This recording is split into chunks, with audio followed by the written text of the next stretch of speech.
Okay. Well, hi, everybody. I'm Sally, and I am an occupational therapist. I've been an occupational therapist for my entire adult life, and I have learned a lot in the profession about helping people function better. And for those of you that don't know about occupational therapy, it has a it's certainly a physical component, but also a mental health component. And so my background is working in mental health and also in pediatrics.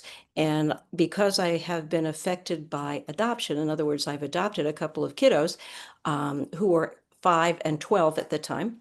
I have worked with pediatrics and mental health, in other words, behavioral health and trauma.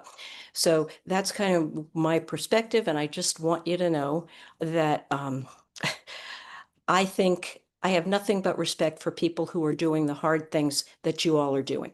So I am going to, without any further, I'm going to start. Ooh, it came in at the end. I'm going to start screen sharing my presentation.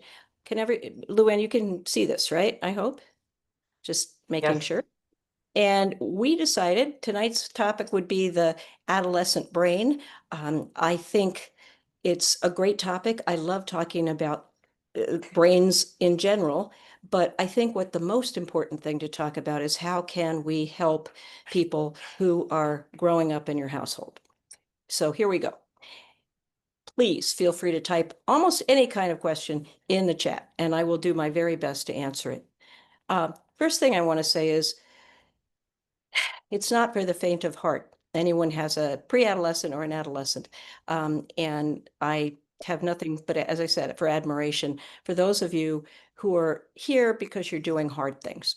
You guys are my heroes. I don't even know you, but you are my hero for doing hard things. And I want you to be able to get anything out of this that I can offer because I get it and I understand that it can be really challenging when you have a mixed bag. I mean, if there's such a thing as a neurotypical teenager, and I'm not sure there is, they're difficult or challenging at times enough without having the added pieces of trauma, moving, and so on. So you guys have my admiration, and if you look tired, I'll cut you any slack you need. I'm going to jump right in. Kiddos are really having a tough time right now, not just in Washington state, but kind of everywhere. And I have some fairly current statistics here that suicide's the third leading cause of death, more than these other things that are listed here: cancer, heart disease, AIDS, birth defects, and all of those combined. So more, and then add to it, even if we're not going suicide, but more than 2/3 of kiddos are now reporting, and that was 2023 is the most recent information we have, one traumatic event by age 16. So it's not easy being a kiddo in our current culture. There's a lot going on, and it's very different than, say when I was growing up, when maybe you were growing up. I can't speak for you, but I can tell you there's a lot more complexity and a lot more chaos, in my opinion. Okay, just in case people happen to like more statistics, here are some. Again, this is CDC's 2023 Youth Risk Behavior Survey. And so high school students this is. Now, if you want kids that are a little bit younger or, younger, you can just, realize that it's happening younger and younger as we are amassing our statistics. So even just the persistent feelings of sadness and hopelessness are enough to make me challenged and wondering what we can do, what's going on. So we're going to get to it. And before I kind of launch into stuff, I also wanted you to see some 2024 research from the University of Washington that says that they are looking back at 2020 to see that the accelerated thinning process that happened to the teen brain during 2020, when they say that, that basically means that the brains aged faster in teenage brains during stress, during the COVID lockdowns. And so they're sort of concluding that we don't know exactly what that means, but we do know that the kids' brains are fragile. They are so use dependent. They are so dependent on what's coming into them, and that they're influenced by every interaction that happens. And when there's something that's chaotic, distressing, traumatic, like something that happened with COVID, you best believe there are going to be effects in the brain that happen. Never mind, some of the things that you all are encountering in your households with very confusing and, difficult things that have happened to kids that may have ended up with you. So this is so oversimplified, so oversimplified, but it does give you a little bit of an idea about brain development. Then first 3 years, the kids' brains are exploding. I know you've probably heard that, but 1 million new neural connections per second? I mean, that's just staggering to me, that a brain could do that. And that's, again, where the brain is learning, are you safe? What is going to happen with me? How am I going to wire for what's going on in my life? And then 3 to 11, it slows down a little bit, but then that's where the brain starts to develop sensory motor. Where am I in space? How am I taking in information? And of course, the social norms. What are people doing? How do I imitate? What's happening around me that I'm going to wire to, basically? And then 11 through teens, something happens, which I'll talk about in a moment, about the focus on emotional, as you see, the limbic system, which is basically asking again, am I loved? Am I connected? So during that time, we've got magnified feelings, okay? Increased impulsivity. Some of you may know that it's kind of like the caution piece of the brain is a little bit suppressed, or maybe a lot suppressed sometimes. And the intensity of peer relationships, maybe over the previous relationships, as a kiddo is trying to, again, differentiate from the adult that they have been living with, the grown-up, the caregiver, whoever it is. So this is very general, very simplified, but for our purposes, it's just a kind of a place to start.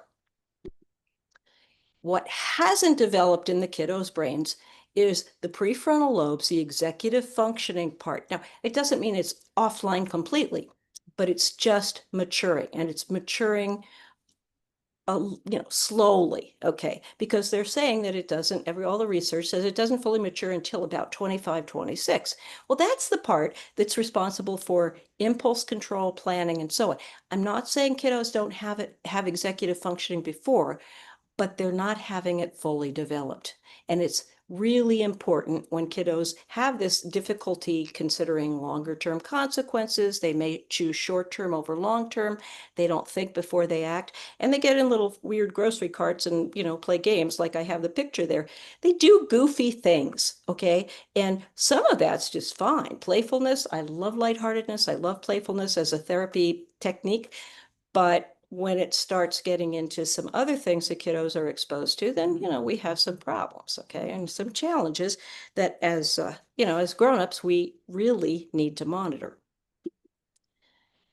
I really do like this slide because it gives us a little bit of the teen brains that clear out childhood thoughts. So basically, as the brain matures, it hits during adolescence, it's cleaning out all of the brain branches, synapse branches that haven't been used. So it's like, oh, we're not using this now. I'm not doing the same things. And so I'm just going to, kind of cut those out, and that opens a whole world for new growth, kind of like when you trim, a plant. It's a good analogy, and I think it makes a lot of sense they call it synaptic pruning. And that's what happens. Again, oversimplification, but I think it makes it clear what's going on. Because what happens is, because the brain has all of this, great new openings, it starts to structure itself around the real-time input and experiences that a person is having. It always does that, but now it's kind of got more room to do it because it's basically like the brain is preparing itself towards being a teen. Okay, going from childhood to being a teen. Later on, it does it for being a teen to a young adult. And I name that the second adolescence. But for now, we're talking about a kiddo, a young child becoming a teenager. And here's what happens as an example. The first thing I have to say is that substance abuse or alcohol is especially risky at this adolescent time because, again, the brain's structuring itself around the input and it goes, oh, okay, so if you're the brain's going, if you're drinking this stuff, this is something you're going to do for the next several years. So we're going to adjust to drinking. And so the statistics are that if, somebody drinks before 15, they're 4 times as likely to have more problems later. And the other thing is, like with any addiction, you're going to have the consequences of it sooner when you start sooner. So the body and brain changes that happen with the toxins in the body become, rather than thinking of like you do sometimes where you get a middle-aged dude or lady who's had too much to drink and you could see it on the face, you can see it in the behavior. It may happen sooner, like before middle age. And that's, really sad to have those alterations so soon. Okay. The other thing is, again, these coping strategies that teens are developing can become ingrained more quickly. I think you can see that if you've had the pruning and then there's more room for brain development, you're going to see things happen that become the pattern for the next several years and even lifelong. Now, we've talked about the rewards of risk because that interest in risk taking and thrill seeking peaks. Normal fears, the normal things that, as I said earlier, might be temporarily like, oh, I'm not going to worry about that, right? Social skills we hope are continuing to develop, but they may be lagging so often. I mean, you all, if you have an adolescent, you know what I'm talking about. They may have some social skills in some settings, but not so much in others. They're not so prepared as they might have been when they were kids for kids situations, for younger situations. And here's a good example of the limitation and ability to decode people's motives and attitude that may become more complex, more subtle. So they struggle often. And again, generalization. You may have somebody that's really good at decoding people's motives and what their situations are, but I would suggest that it doesn't happen across the board. There are going to be things that are more challenging. Heck, it's more challenging for me even as an middle-aged person. So I can tell you the inability, though, it's kind of extra important to kiddos because they're trying to connect with their peers, right? And again, if you have questions, please, please, please put them into the chat because it's important to me to be sure this applies to your situation as much as the general stuff. So the interesting thing about adolescent habits, as I've pointed out, it's easy to start, really hard to break.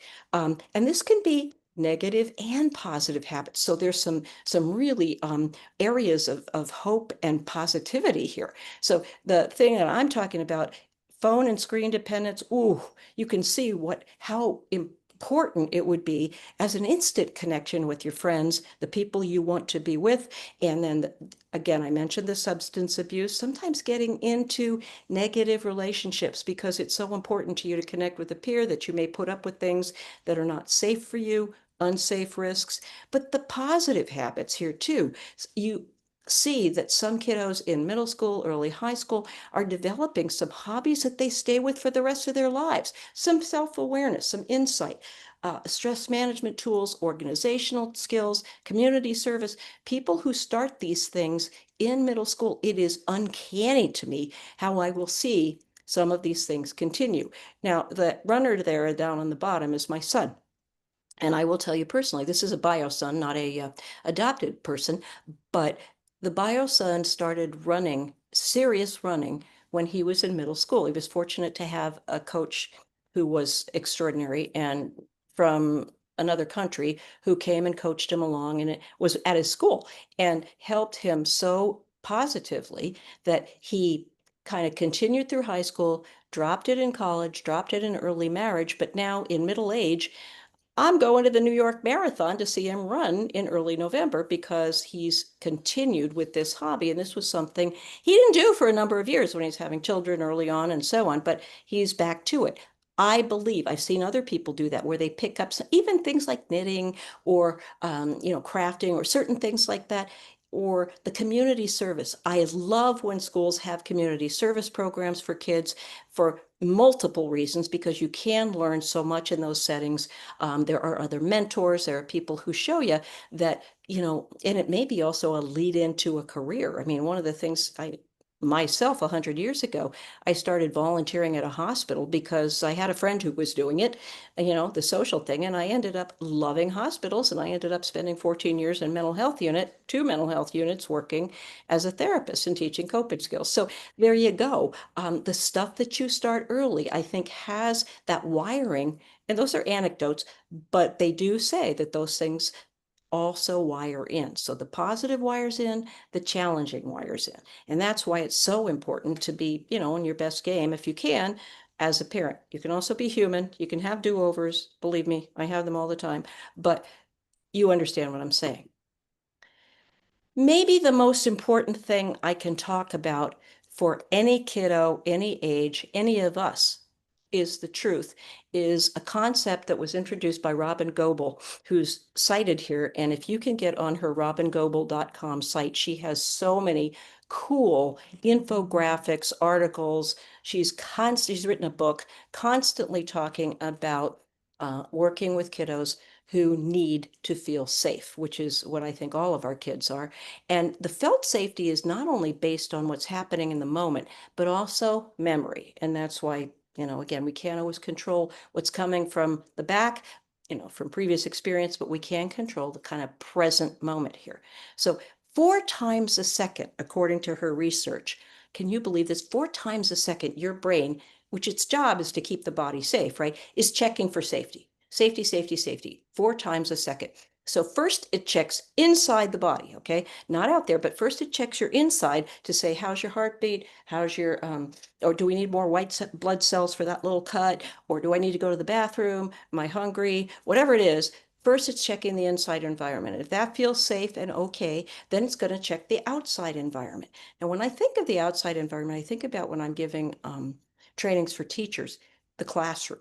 Does it feel safe? Does this outside environment, what is immediately in my immediate area, is that feeling safe? And then third, finally, is do I feel safe with this person? And believe me, that works on Zoom. I'm here. And if I don't feel safe with somebody coming across on Zoom, oh yeah, my immediate outside environment is fine because there's nobody here except me and my child over there. But if I feel unsafe with you, I'm still going to have some great discomfort, okay? But I want you to know, before we can connect with others or learn anything new, which is what I tell teachers, they can't learn if they don't feel safe. Okay, so it's a super way of thinking about it, because 4 times a second, that's what your brain's doing. All of our brains are doing. We have to feel safe. We're compelled. And if you learn nothing else also besides this, the brain is incredibly complex, but that's its number one job. So when your child does not feel safe with you best believe they are not going to connect with you. They're not going to learn anything new. So the other thing is the power of stress. There is such a thing that, according to this, it's not a brand new statistic, but the repeated unmanaged stress in childhood, whether it's home, school, community, may impair the stress response even more than one single catastrophic event. So accumulation of strain, balancing schoolwork, home, social expectations, kind of hard on a person. And you may feel the same way. I mean, think about the different things that you're balancing. I'm not, saying it's only kiddos. It's just that presumably our brains are fully developed. We have to hope so. And that we're still working on making ourselves healthy, which is important, so we can work with these developing brains, because bottom line, kiddos are not small adults. Their brains are still not developed where presumably ours are. And we can, kind of comprehend a little bit more about focusing on our needs so that we can help them. I do a whole thing about self-care, and I do it over and over. And I know people go, oh, self-care, that's one more thing I have to do. But super important. There is no optional choice of not doing self-care when you're a foster parent, foster care staff, whatever. You got to take care of yourself so you can work with these kiddos. Right?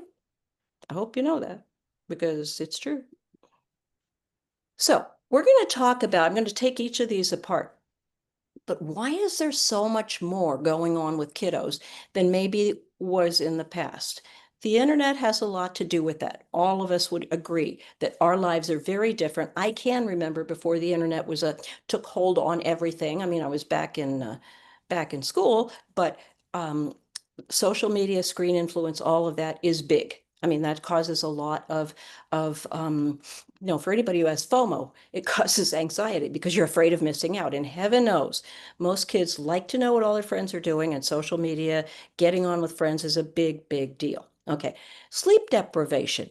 This happens a lot with kiddos, and that's really hard on a developing brain. It's hard enough on us as adults, but a developing brain needs to have plenty of rest to do proper wiring. Okay. I've mentioned it, I'll mention it again, that it's readily available to have alcohol, substances, prescription drugs, whatever. If someone is looking for that, they're going to be able to find it. There's also the higher expectations, often from others, but sometimes from self. We all know kids that just, I had a kid in sixth grade when I was at a school who told me, I was doing a stress management, wellness class, and the kiddo is in sixth grade. And he says, but I have to get into MIT. And I'm like, really? In sixth grade? He says, yeah, it's number one. I got to do that. And I said, I really want to tell you the truth here. Your grades aren't mattering right now. It is, if this is important to you, how about learning how to do a little bit of work-life balance, organize your schoolwork, organize your time. But the truth is, A's right now are not going to really make a difference. But you're planning your development of good habits. That's really important. Anyway, there are kiddos that put a lot of expectations on themselves, whether it's the academic expectations or sports performance or other things that matter to them. And whew, that can cause some real stress, as you might know. Okay, the next thing to mention is things like mind traps, perfectionism, comparisons with others, where kids have this like, there's only one way of doing things, and I have to be just like somebody else. The grass is always greener, as we know, but sometimes they don't see that. And further, the increased intensity of social expectations and relationships. Relationships are a lot muddier than they used to be. And like I said, I'm going to take these things apart a little bit. Continue, please, to put in questions because I will take some time with that. They call it social jet lag when we're talking about sleep deprivation because you can see there's less sleep during the week. They're tired during the school week, so they sleep in the weekend, and then they have later bedtimes, but then they've got to get back up early for school, and they're always a little bit late on the sleep. And this is a quickie video that's not just for teens, but I think it's worth showing. I've certainly showed teens in my life about this. Tired? We all know the feeling. Irritable, groggy, and exceptionally lazy. Chances are you didn't sleep enough last night, or the past few nights. But what exactly is enough sleep? And more importantly, can you ever catch up on it? While the very function of sleep is still debated by scientists, we do know that it's necessary to function efficiently and productively. After all, we spend 24 years of our lifetime sleeping, it'd better be important. Researchers have tested how much is required each night by assigning groups of people to 4, 6, and 8 hours of sleep over extended periods of time. After 14 days, those with 8 hours of sleep exhibited few attention lapses or cognitive issues. However, those with 6 or 4 hours of sleep showed a steady decline. In fact, after only 2 weeks, the 6-hour group showed a similar reaction time to a person with a blood alcohol concentration of 0.1%, which is considered legally drunk. The 4-hour sleepers suffered even more, occasionally falling asleep during their cognitive tests. In both groups, brain function decreased day by day almost linearly with no sign of leveling off. Scientists have dubbed this cumulative effect as sleep debt. So can we recover from it? After a night or two of little sleep, studies show that the body and brain can fully recover with a few nights of good sleep. However, with long-term sleep deprivation on the scale of weeks to months, the recovery of cognitive function is much slower, requiring many more nights of quality sleep. On the timescale of months to years, it's unknown whether brain function can be fully repaired or if it causes permanent damage. Paradoxically, with chronic sleep deprivation, your sleepiness or how tired you feel does eventually level off, meaning that you become less and less aware of your objective impairment over time. So I'm going to stop right there because I think that's the most important part of this little video, where you feel like you're okay with 6 hours or 5 hours of sleep. But the truth is your performance is not up to what it would be if you're 8 hours. So it's like you think you're okay, you think you're used to it, but the truth is that your performance is not there. So it's when your kiddo says, "Oh, I have enough sleep," it's worth remembering this, because I think it's worth knowing that sometimes, according to our research, that it feels like you're okay, but you're really not doing as well as you think. Anyway, I'll let him finish. Here, go ahead. Go ahead, resume there. Gotcha. Resume? Resume. No pause. Okay. Why are we not resuming? Okay, well, the truth is that that's the most important part of the video, so I'm not going to really worry about it. Okay. So, how long should you sleep? Most studies tend to show that 7 to 8 hours of sleep is the average ideal for humans. Apart from the cognitive issues, individuals who consistently sleep less than 7 hours a night have an increased risk of heart disease, obesity, and diabetes, not to mention a 12% higher risk of death. On the flip side, studies have shown that while sleeping more than 8 hours does not impair brain function, it also carries an increased risk of heart disease, obesity, and diabetes, and a 30% increased risk of mortality. So, too much sleep may also be a bad thing. But variation most certainly exists, and our genetics play a large role. In fact, individuals genuinely unaffected by only 6 hours of sleep were found to have a mutation of a specific gene. When scientists genetically engineered mice to express this gene, they were able to stay awake for an extra 1.2 hours than normal mice. It turns out these short sleepers have more biologically intense sleep sessions than the average person. Ultimately, while it's important to know the ideal average of 7 to 8 hours exists, let your body and brain help you figure out its own needs. After all, no one shoe size fits all. If you want to know how to get better quality sleep each night,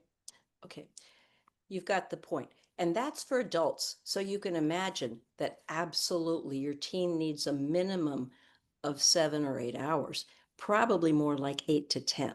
But if you have to get by, 8 is a great number, because again, the brain is still developing. And if nothing else you can do for your teen, it seems to me that this is one of the most important things you can do, and help them with that. Then there's screen time. I do whole trainings on working with kiddos and screen time. So, just because it's a deep topic and we can just kind of touch on it here. But this is a good video from the American Psychological Association, and I kind of respect these people. See what you think.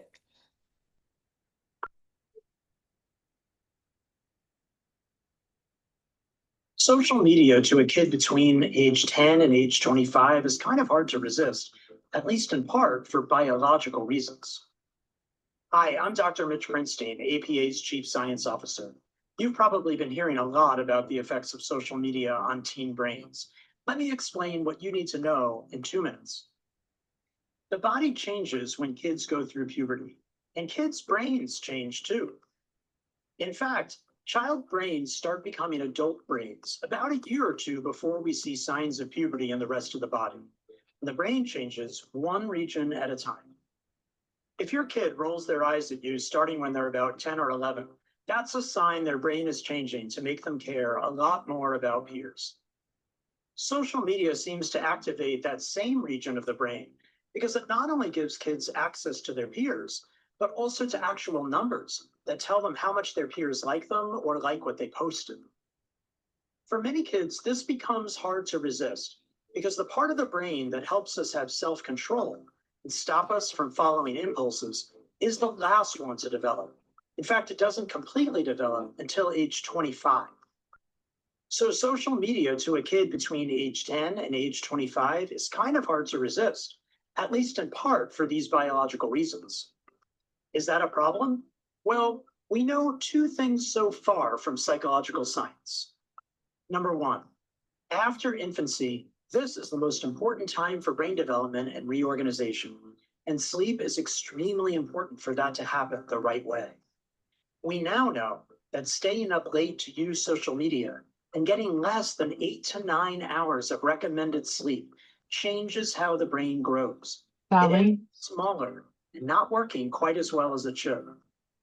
Number 2, there is some emerging evidence that what we see on social media, or how frequently we use it, changes how our brain processes what we see, and maybe Allie, could how you it pause for a develops over moment? time compared to seeing those same things offline.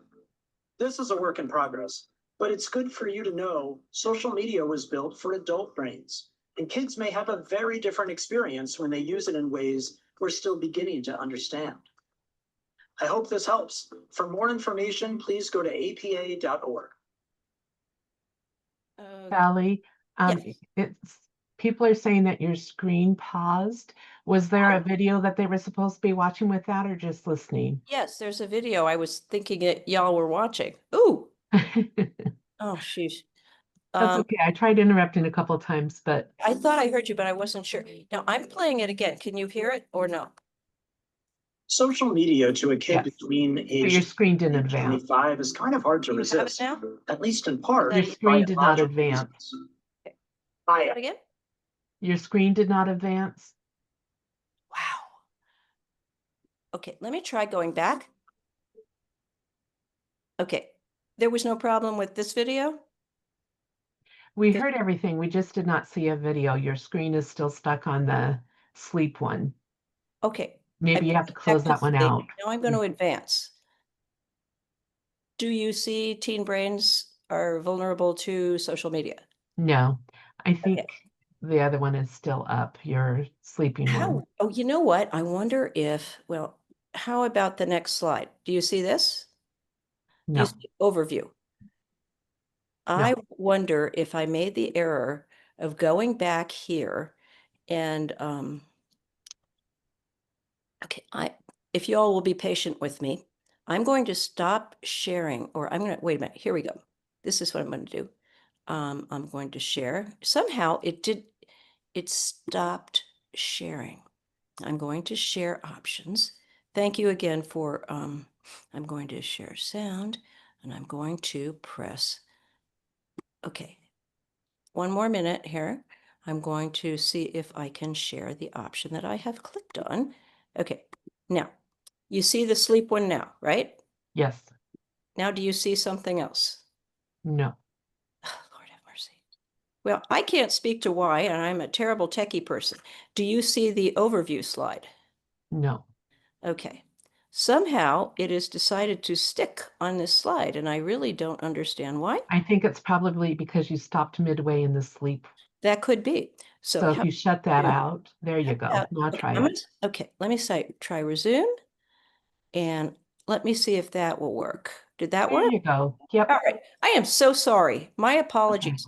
I hope you guys like took a break and rolled your eyes or something. You couldn't hear the video. Shall I play it now? It's only 2 minutes and 36 seconds. We heard everything. We just didn't see. You just heard it. Okay, well, the pictures weren't, you can imagine if you heard it, that's good enough for me. Yep. Now, do you see something, I hope, that says overview? Yes. Oh, thank you so much. I apologize. I don't know what the heck happens with our techie stuff. Back to it, and forgive me.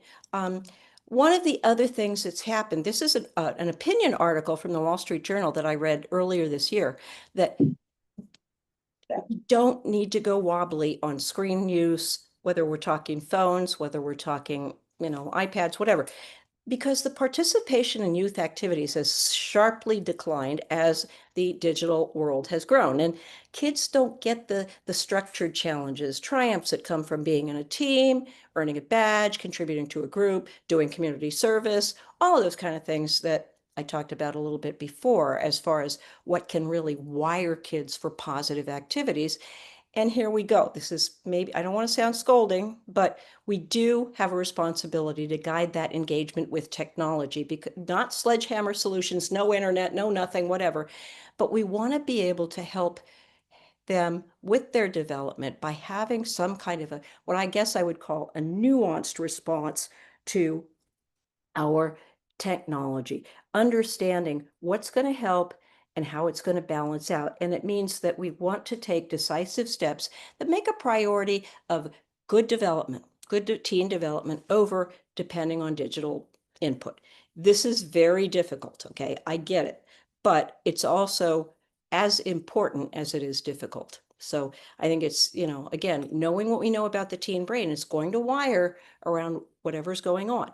And sure, you want them to connect with peers. Sure, you want them to be part of what's going on, but there's a middle road in here somewhere, which I can also address at some point. Moving on to substances, though, I mean, again, I'm doing an overview. It is so easy for kids to get a hold of alcohol, drink drugs, vape smoke, all of that kind of stuff. And it kind of shocked me to see that, a lot of kids know where to get it and they know from whom they can get it. And the other thing that I have a story about when marijuana became legal in the state of Washington, one of my friends' child said, she was approached by a friend who said, well, you can smoke weed when you're anxious because adults do it. It's legal, so it must be safe. It's just, adults versus kids. Well, that's again like taking a prescription drug. A lot of times people think that prescription drugs, kids may, because it's legal, it may be something that is safe. And that's obviously overly, overly simplified. But that's how kids' brains are thinking that, it's just the difference between what an adult does and a kid does. So why shouldn't I do it? Well, the answer is because your brain's different and it is going to wire around it in a way that adult can't. Same, again, same with the internet for that.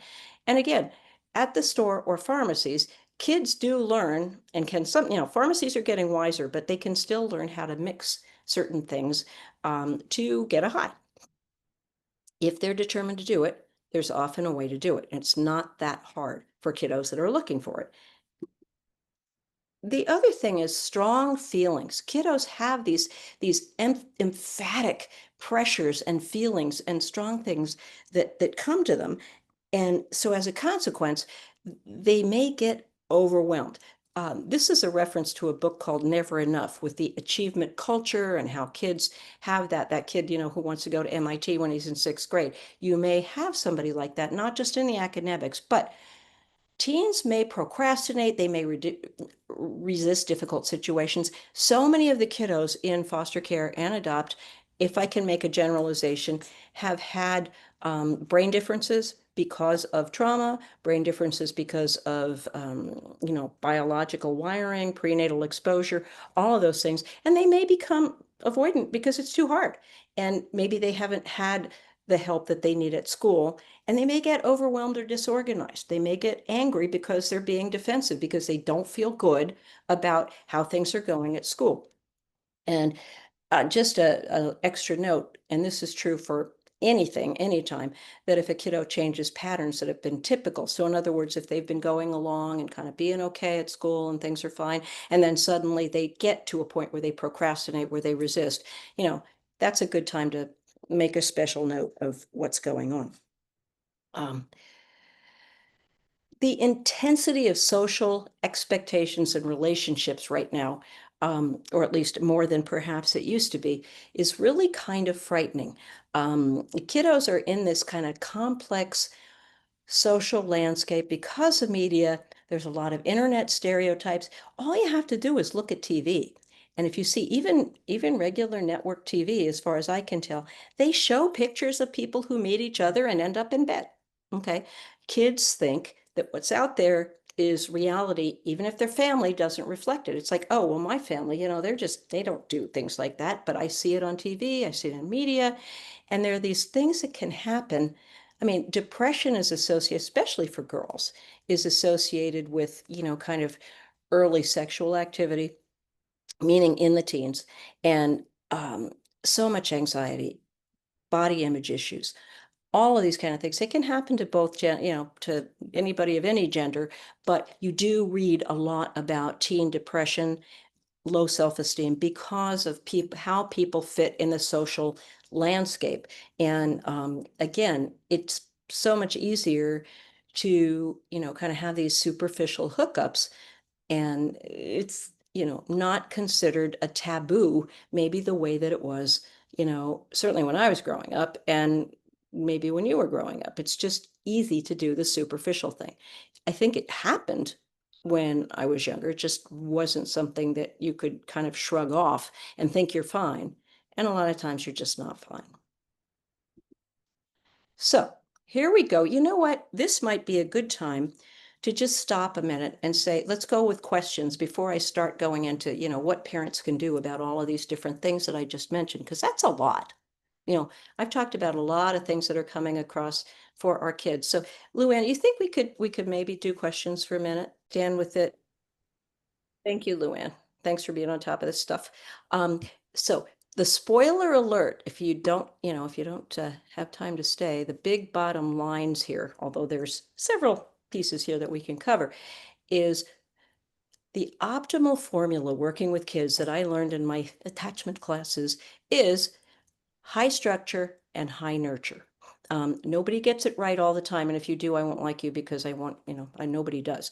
But when you have as much structure as you can and predictability, all those things that you learn for, when kiddos are coming to your house smaller, they still want to have the structure and the high nurture. So you love the heck out of them and you provide structure. Now, I've worked with families in my clinic where some families are so into the structure that the kids don't feel the love. They don't feel the care because the parent's so comfortable with having lots of rules. And then I've worked with families where there's so much love and care and compassion, but there's not a lot of structure. And the kids are like, where's the rules? They're really like, oh, what's going on here? So I think if you can kind of work at a balance between structure and nurture, that's what makes the most sense to me. Okay. The second thing is, you've heard it before, I've got a video on it, connect before you correct. Okay. Before you start talking to your child about what's got to be better, the hope is that you can kind of say, hey, listen, I want to talk to you about something. Can we sit down? Maybe not bring up what you want to change first, but, kind of say, how was your day? What's going on? How's your friend? Whatever you come up with.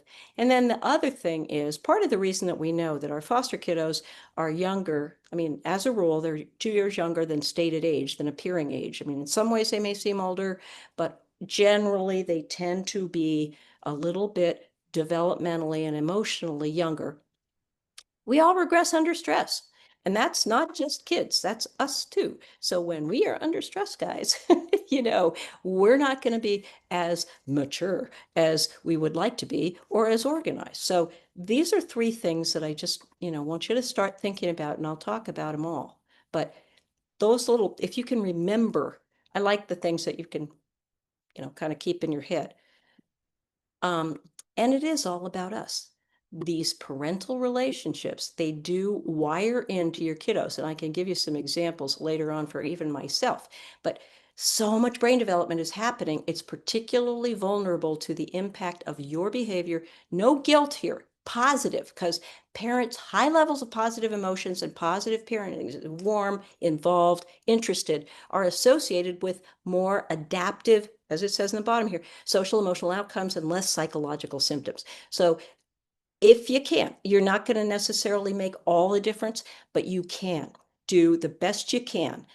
We don't know what the outcomes are going to be. I wish we did sometimes I wish we didn't, but we know that the high levels of these positive emotions, research has shown this, that this will help kiddos develop better than they would without it. And the negative parenting predicts more negative outcomes. And it's logical. It's hard. Again, it's not the easiest thing to do, but that's what we're in it to do. We've all signed up to do hard things, and that's one of the things I can tell you, that those positive parenting is going to be something that moves a person forward to be more of a social, emotional kind of balanced person. Now, this gal is wonderful, and I will let her play until about 2 minutes and 30, I think. Hopefully, I will not stop it and make it a problem, but I will stop it when we don't need to come back. Okay, here goes. Hey, what's up guys? It's Shandice from Nanny's Northwest, and today we're going to talk about connect before correct. It's a principle used in positive discipline, and there's a lot of good nuggets in this video today. So buckle up your seatbelts and your child safety car seats. If you are watching this video and you find value in the content, please hit subscribe, hit the like button, and leave a comment. I'd love to know what you guys think.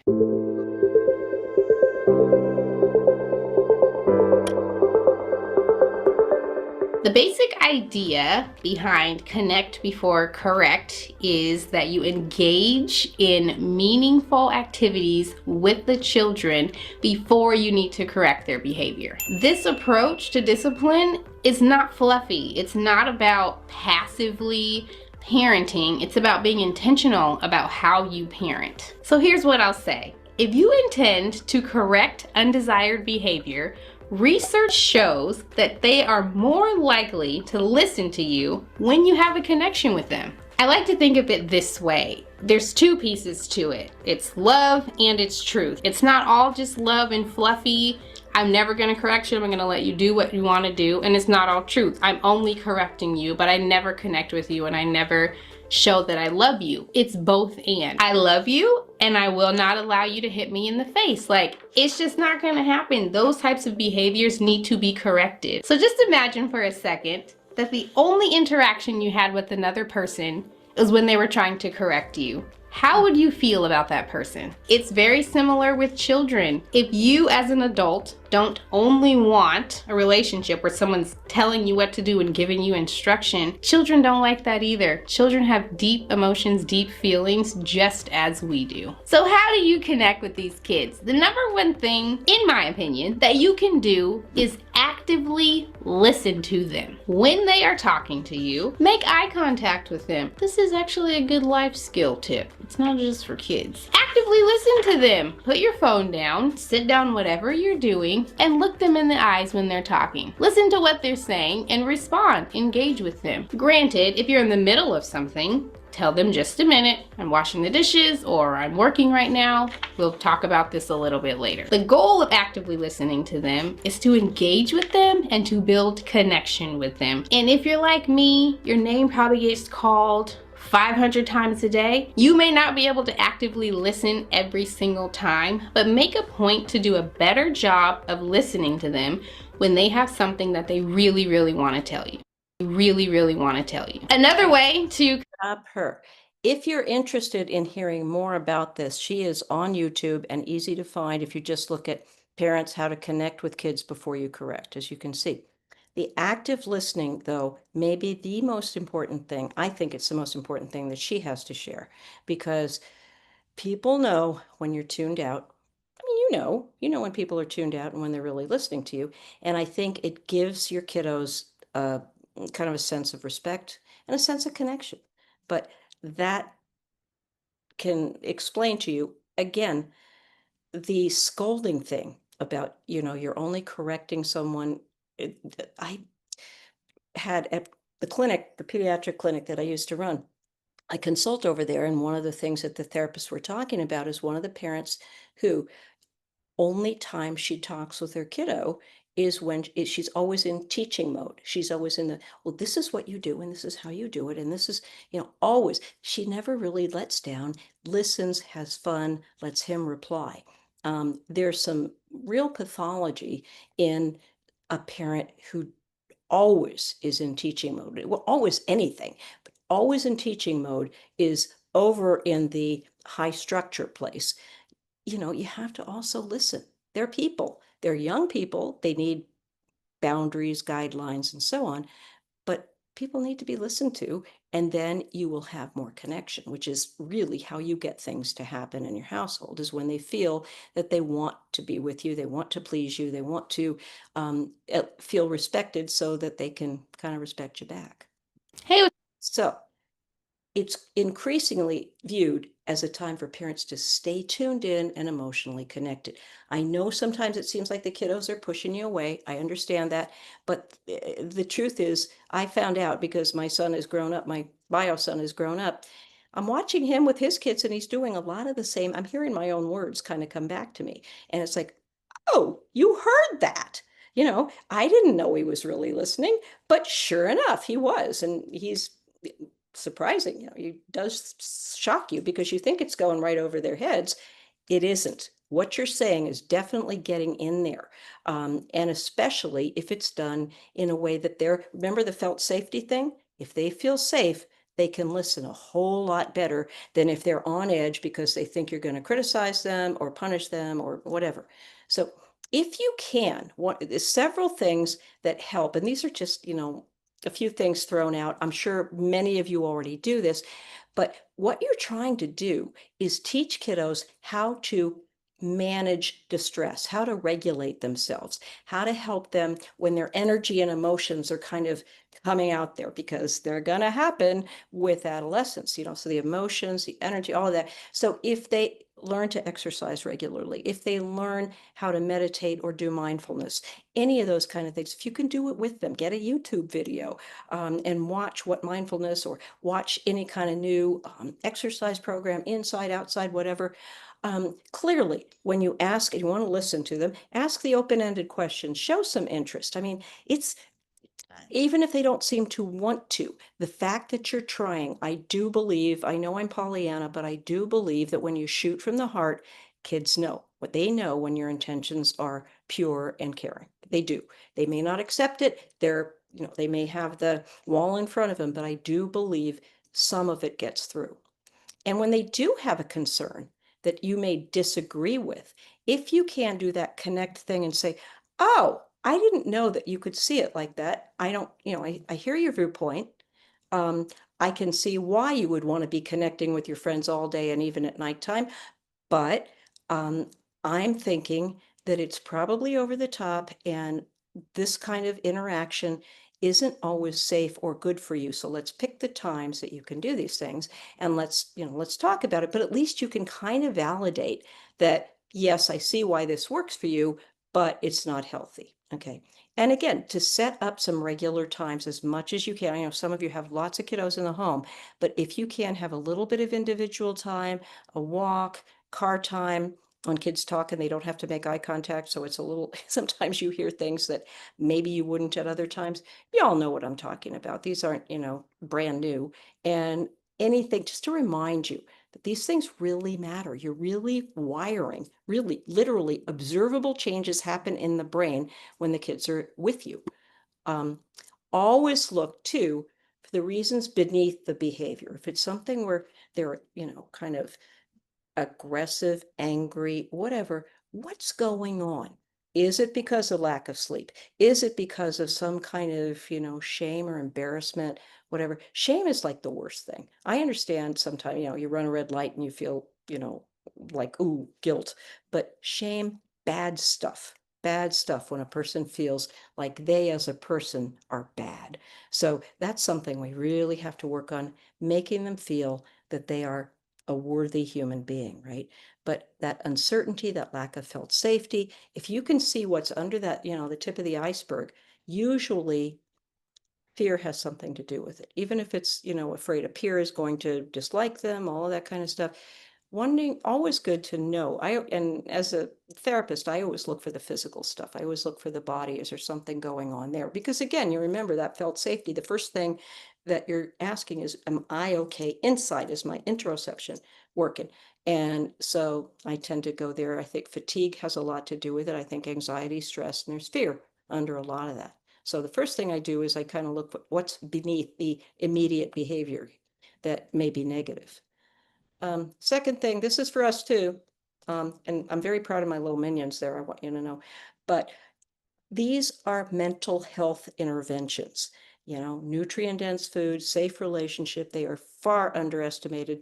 And I'm sure all of you are aware of this, but it's kind of just a don't forget, because the basics, they're basic for a reason, and they're really necessary for all of us. I just like to think of parents as a coach.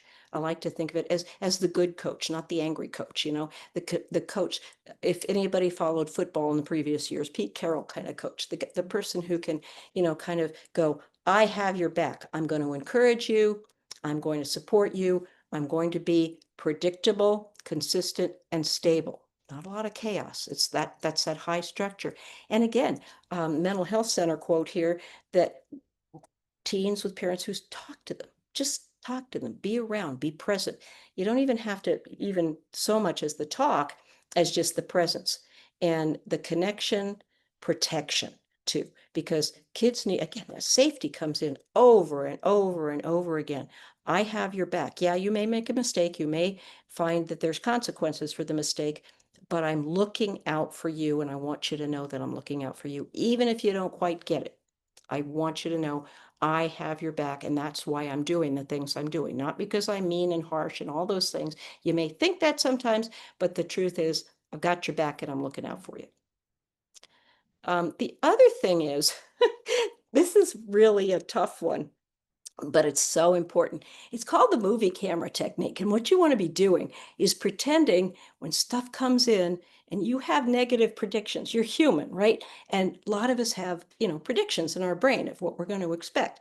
And when you see somebody coming in, instead of labeling right away and concluding something, maybe you want to just notice, okay? So if a kiddo comes in looking like this picture, instead of going, he's angry, looks sullen. What you want to do is the observing, just what you would see with your movie camera, which is old-fashioned movie camera, with your phone, okay? And you say, his arms are crossed and he's being unusually quiet. If he doesn't say something, you can let a lot of things go, but if you are so inclined, you can say, hey, I'm noticing your arms are crossed and you seem to be quiet. Is there something you want to talk about? Are things okay or what? And you may get a blow up, but at least you know, as opposed to drawing a conclusion that may be wrong. Okay. One of my favorite things is, when people talk about body language and arms crossed is supposed to mean clothes off, sometimes it's because somebody's cold. I'm cold most of my life, so I can tell you, sometimes it isn't what you think. And so using the movie camera technique is kind of very helpful for just observing without judgment. It's not always easy to do. And it may be that your judgment's right, but it may be that it's wrong too. So I just like to think about, just observe, see what's going on. Then you can ask clarifying questions if you feel the need. This was from a school training, but it's the conversation, not the consequence, that makes the difference. Okay. You can do your consequences. And I think consequences are necessary for a kiddo, a teen, to learn what the real world works like. You show up late to work, you may get, something in your file and that may add up and so on. There are consequences, but what you say and how you lead towards what your intentions are, super important to kiddos. You know this, but I'm just reminding you, okay? The rule is actually more than this, of 3 positive or neutral comments for every corrective comment. And I actually talked to a teacher yesterday who said he had heard 7 positives or neutrals for every corrective. I don't know if I can count up that high when I'm talking to people, but neutral comments are just, oh, I see looks like you're writing something, or I see you're on your computer, it looks like you're writing an essay, something, whatever, observing. A neutral observation kind of thing also counts as positive in the sense that it's not negative. It's not something that is corrective, okay? And I have a little bit of apparently this is a business term that my husband knew about, called flashlight management. What you shine your flashlight on is what you're going to see. You can control what you shine your flashlight on. So are you going to shine your flashlight on the positive things about your kiddo? Or are you going to shine your flashlight on things that are not so positive? You can frame it up so you can think. And whenever I'm doing consults with foster families, one of the first things that I'll ask is, what are the things that you love about this kid? What are the things that you see as their strengths, and what makes you smile? And by starting out that way, they always can tell me like 3 things at least of something positive.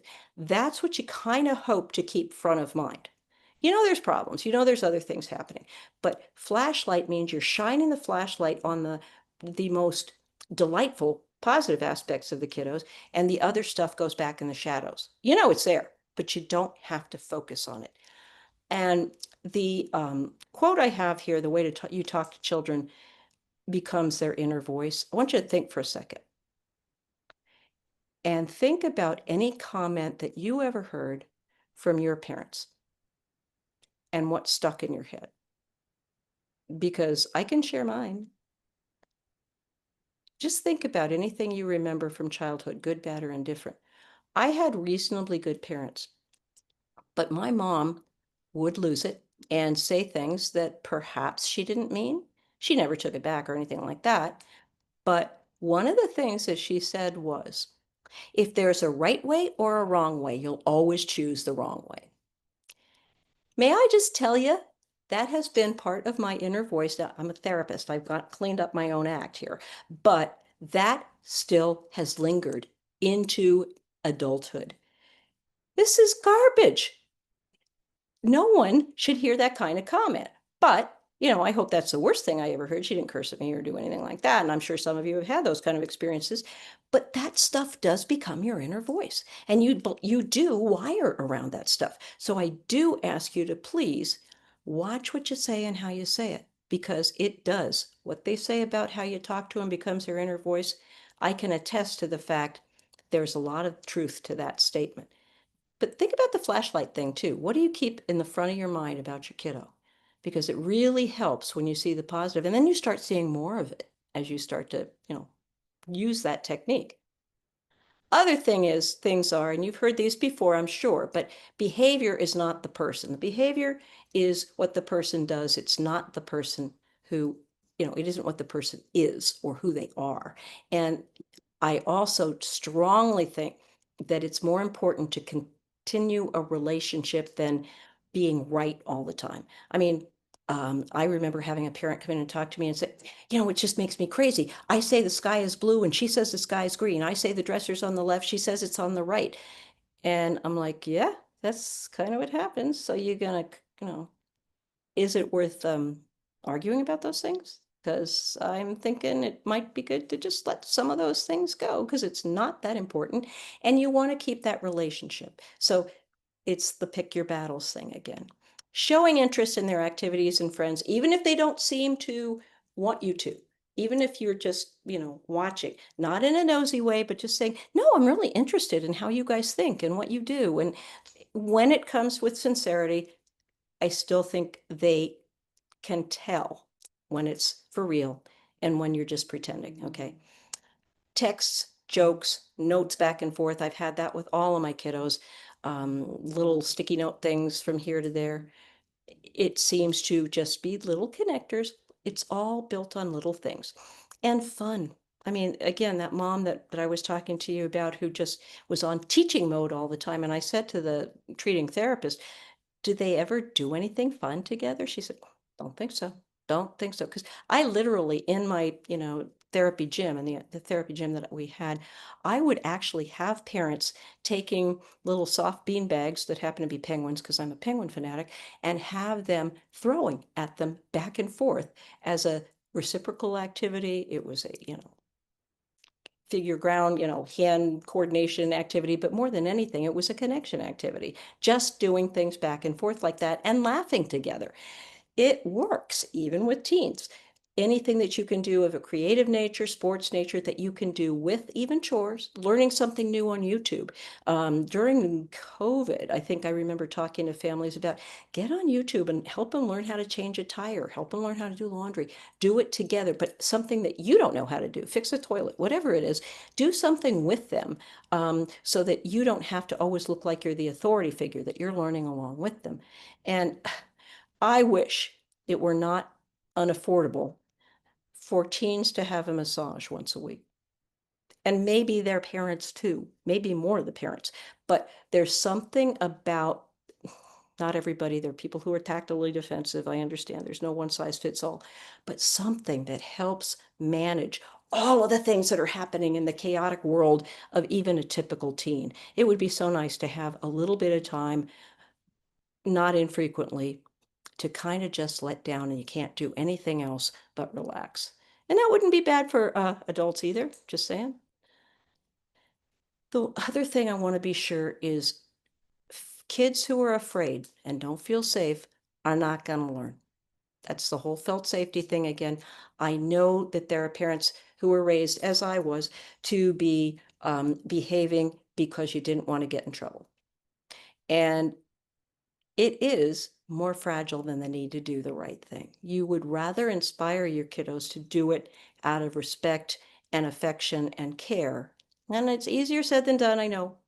But this kind of angry, fearful, scolding person does not build up a brain to feel safe. It's what I was saying about being a coach rather than a critic.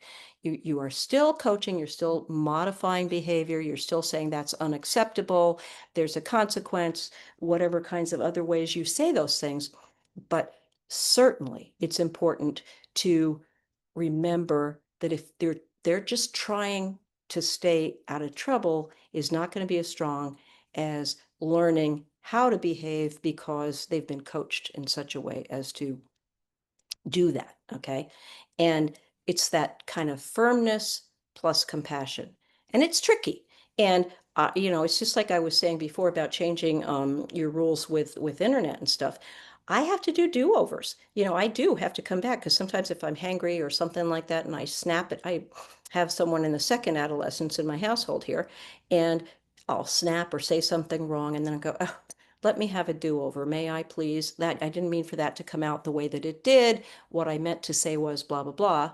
Not that I'm making excuses, but coming down off my kind of pride high horse and saying, yeah, I didn't get that one right. And what's interesting is, again, I've still got somebody whose brain isn't completely developed, but other times she has actually done the same thing where she's kind of bit my head off and then come back and said, look, Mom, I'm sorry. This was because of this and this and this. And I can say, yeah, I get it. I get it. Okay. But doing repair work is okay with kids because you're modeling it, right? So when we do have things that, we go, yeah, I really messed up on that one and I need to change how we go about things, or I need to change how I say stuff. It's okay to do that. Any age kids, any age adults, I mean, I've had to do it with my husband too. So, I mean, it's okay as long as the repair occurs and respect is felt. So another thing that's kind of fun, these are just really, really specific suggestions that you can try. Some of you may know about the 5 love language quiz, and there's the website for it is 5lovelanguages.com. I don't know how much I buy into anything to do with love languages. It's kind of cool, but it's basically how you show that you care and how you want other people to show that they care to you. I don't care about the conclusion. It's interesting, but to me, the fact that you take the time and say, what is your way of showing affection and how you want me to show affection with you is powerful message. It's a great message. Other quizzes too. I know, again, I was talking to a teacher yesterday and we'd put together, because I'm going to talk to his school, a little bit about sensory processing quiz, and very simple quiz. And he said, ooh, I'll make copies for the teachers, but I want to take this home and see how it works with my family. Everybody likes a good quiz, and doing it together with your kiddos.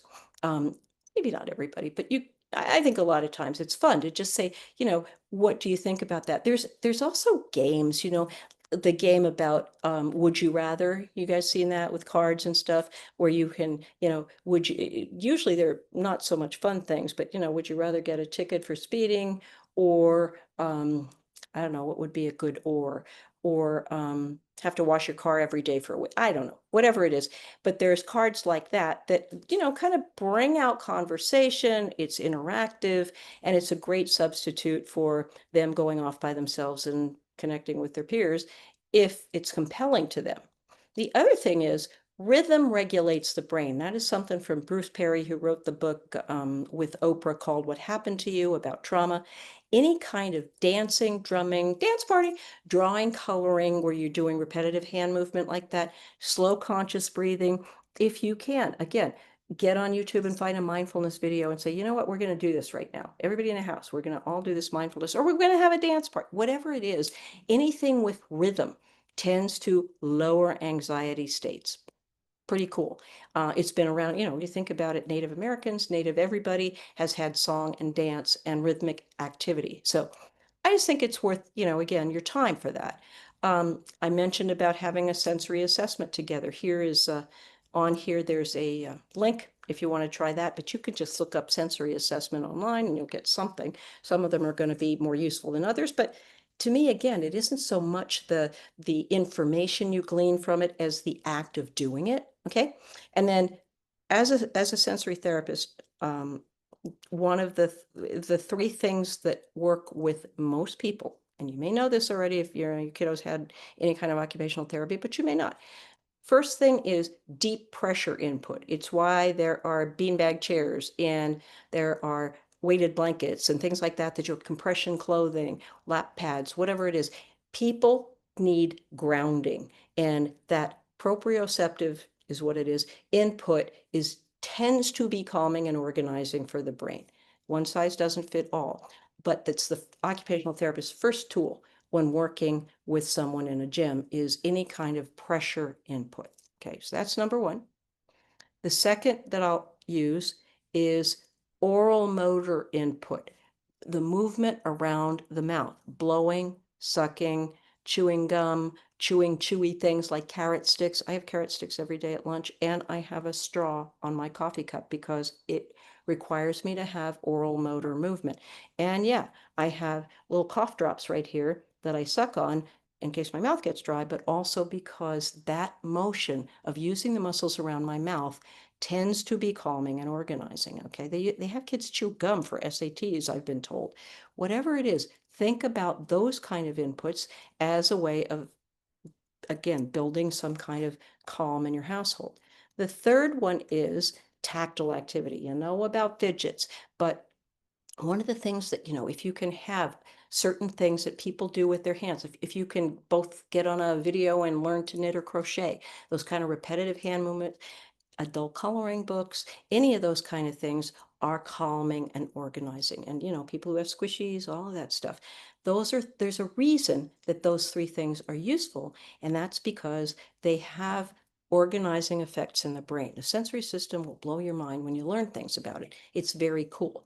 And then the last one I have is throwing and catching, because remember I mentioned about throwing things back and forth with parents and kids. A, it's fun, and B, it's an attachment exercise. I throw it to you, you throw it back to me. So these kind of things, it may seem symbolic, but it actually connects people. So if these are things that you can, engage in, the rhythm, the quizzes, sensory things together, I would suggest that they're kind of fun. And again, if you can't pull your teen in, you want to keep trying. You want to keep trying things that might work for you. And then here's something else to think about for your own self-care, because she said there's almost a little scolding piece in here, but listen to it and please take it for the way that I never want to scold anybody, but it's kind of setting a boundary with yourself as well. So see what you think. So we all know that kids can drive us nuts. We all know that. And what I want you to really think about is, when is it more likely to happen? So have you ever noticed that your kids are more likely to get on your case and bug you when you're tired or in a hurry? When you've got other things on your mind, when you've already exhausted your willpower for the day? So it's important to recognize that willpower is an exhaustible resource. We only have so much of it. I sometimes say, even about myself, my kindness bank can be depleted, and then I just don't want to be kind anymore. So there's a point where we need to refill.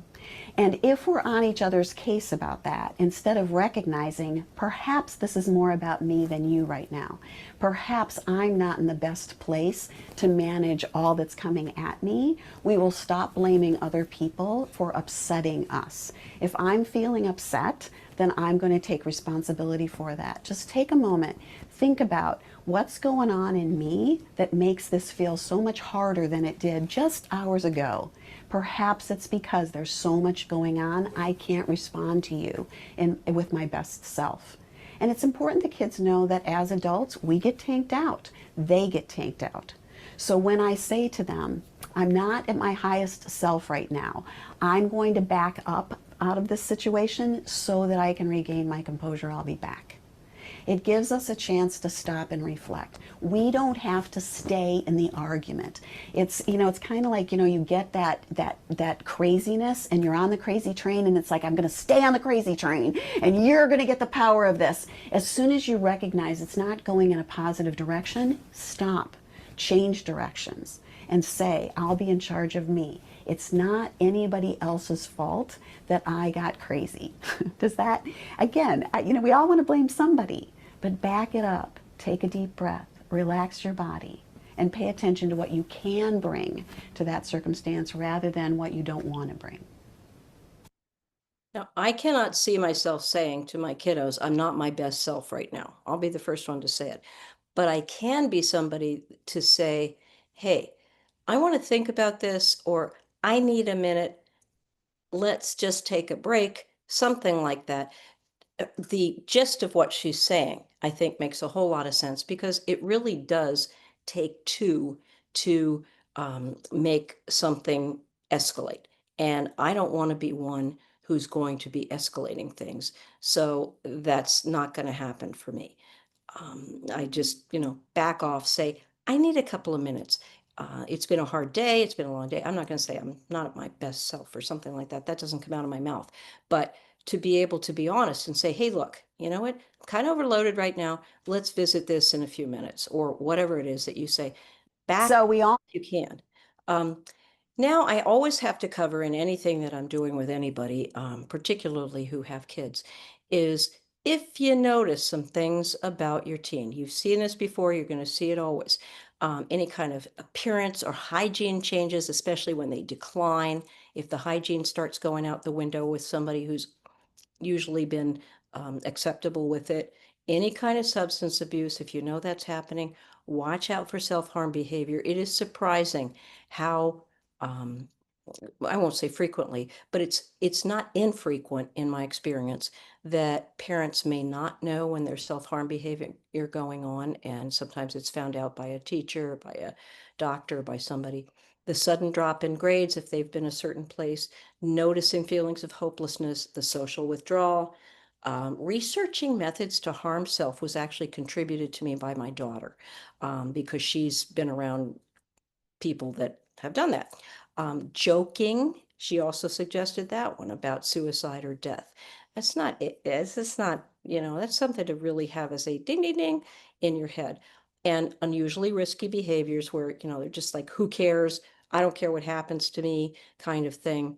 That's something to just, be concerned about. And if it persists, it's really, really worth getting somebody involved. And here's even more because, considering the statistics on suicide and everything else, I have to say, if you're worried that the kiddo might be feeling suicidal, please get connected with a doctor, with a therapist, and make a contingency, some kind of contingency plan with a professional. There's some other suggestions here about expressing empathy, trying to talk as openly as possible, try to find a clinician who's a good match, stay in touch. Don't check out because it's hard. It is hard. And I hope none of you have to go through these communication breakdowns or the issues that seem serious and all of those sort of red flags or yellow to red flags that I mentioned before. Hopefully you're aware of those. I think it's really important. But I always have to make sure and mention, don't wait for something terrible to happen. It's better to, kind of, I'm not saying overreact, but it's better to get help before things get too bad, even if it's, even if it just turns out to be something that's lighter weight than you think. You guys all have good instincts. I have to believe foster parents are amazing people in my humble estimation, but I have to make sure and put that in there. And then here's more S's, okay?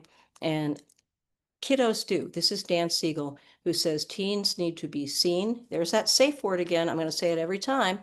Be soothed, to be comforted and to feel secure, even if they seem to push it away. I always say, even if, because as I said, with my son who's now an adult, the stuff that I thought was going right over his head and I thought I was, blowing smoke, I now hear him using in his own family. So to feel secure. And, mental health, behavioral health is so important now. And I just, there's so many influences out in the world that do not promote mental health and appropriate growth and development for teen brains. And that's what we started off talking about, is we want to have that healthy development of teen brains. And the hope is that you're the person who can be the safe place, the safe person who provides those things, provides the appropriate limits, and encourages in the positive things and has fun, believe it or not, with your teen.